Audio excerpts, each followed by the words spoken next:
Il y a une organisation juive controversée qui est maintenant installée à Montréal. Après l'Ontario, la Ligue de défense juive compte désormais des membres actifs au Québec et les policiers ont l'intention de les surveiller de près.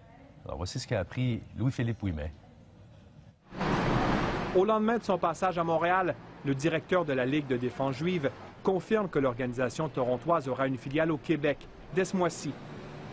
Just looking for a location. Pretty confident about a couple of choices we have.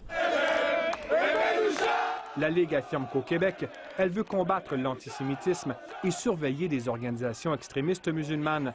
Elle offrira même des cours d'autodéfense. We want people in the Jewish community to know how to defend themselves. Des cours d'autodéfense étranges selon cet inspecteur de la GRC à la retraite. Pourquoi une organisation qui est à la défense des droits d'un groupe se sent l'obligation de donner des cours d'autodéfense si on ne s'attend pas qu'il y ait de violence, si on ne s'attend pas qu'on ait des contacts physiques avec les gens? Déjà sur Internet, des pétitions en Europe et au Québec demandent la dissolution de la Ligue de défense juive, jugée extrémiste à cause de ses positions et de ses actions. Le FBI la surveille et en France, elle est menacée de dissolution. On comprend très bien que c'est une organisation qui rentre dans un certain champ proche des actes de violence. Et donc, évidemment, les services de renseignement en Europe surveillent ce type d'organisation. Une chose est certaine, les policiers du Canada leur ont aussi à l'œil.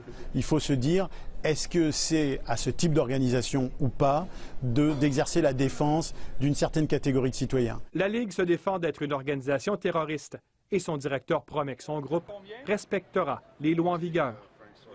No, we're not looking to do anything radical. Everything calm and within the law. La ministre de la Sécurité publique du Québec n'a pas voulu commenter la venue de cette organisation sur son territoire.